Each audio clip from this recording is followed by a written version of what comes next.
पाप न जगमा येणं. परमेश्वरने बनायेल सुंदर बगीचाમાં आदम आणि તેની બાયકો या दोन्ही गैरा खुशमा होतात. त्या दोन्ही बिगर कपडाना होतात. पण तेसले लाज वाटत नाही होती, कारण की त्या टाइमले पाप जगमा नाही होतं. त्या दोन्ही कायम बगीचाમાં परमेश्वરના बरोबर फिरेत आणि बोलेत. पण त्या बगीचाમાં एक चालाक साप होता. तेनी बाईले सांग, काय तुमले बगीचाना कोणता बी फळ लेखावासाठी परमेश्वरनी मना करेल शे, हे खरं शे का?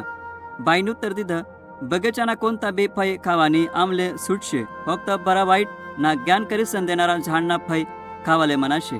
परमेश्वरने सांगेल शे, कधी तुम्ही खाशात व तेले हात जरी लावशात तरी बी मरशात. सापनी बाईले सांग, हाय खोटं शे, तुम्ही खरंच नाही मरावत. परमेश्वरले माहित शे की हाय फळ खावानंतर तुमले तेना सारखाच बरा वाईट ना ज्ञान होई जाईन. बाईने देख की ते फळ खावाले चांगलं आणि देखाले सुंदर शे. तिले हुशार बी होणं होतं, म्हणून तिने काही फळसले तोडं आणि खादं.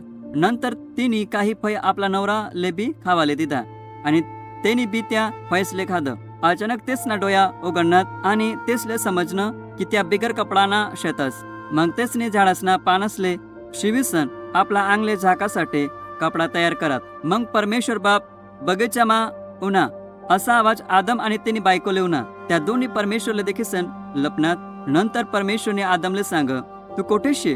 आदमने उत्तर दिधा, तुना बगीचामा चालाना आवाज ऐकीसन मी घाबरे घेऊ, कारण की मी नागा शे आणि म्हणून मी लपेल शे. मग परमेश्वरने विचार, तू नागा शे हे तुले कोण सांग? मने मना करेल फै तुनी खाद का? आदमने उत्तर दिधा, तुनी मले हाई बाई दिधी आणि तिने हा फै मले दिदात. मग परमेश्वरने बाईले सांग, तुनी हाय काय कर? बाईने उत्तर दिधा, सापनी मले फसाड. परमेश्वरने सापले सांग, तू श्रापित हुई जायल शे, तू आपला पोटले घसरत चालशील आणि माती खाशील आणि मी तुना व बाईना मधमा द्वेषभाव उत्पन्न करसू आणि तुना व बाईना संतती मा बी मी द्वेषभाव उत्पन्न करसू.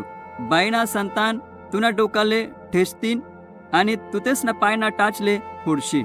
नंतर परमेश्वरने बाईले सांग, तू गैरा त्रास कन पोरसले जन्म देशील, असं मी करसू, तरी बी तुना मन तुना नवराकडे राहीन आणि तो तुनावर अधिकार चालाईन.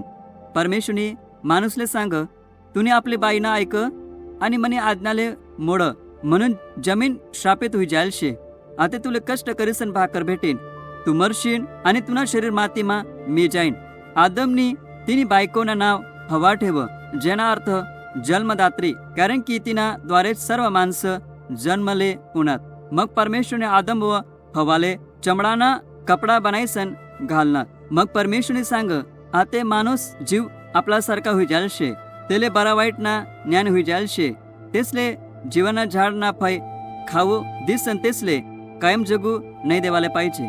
म्हणून परमेश्वरने आदम आणि हवाले सुंदर बगीच्यामधून हाकले दिलं. परमेश्वरने त्या बगीचाना आजूबाजूले सामर्थ्यशाली देवदूतसना पहरा ठेव की कोणी बी त्या झाडना फळ नाही खावत.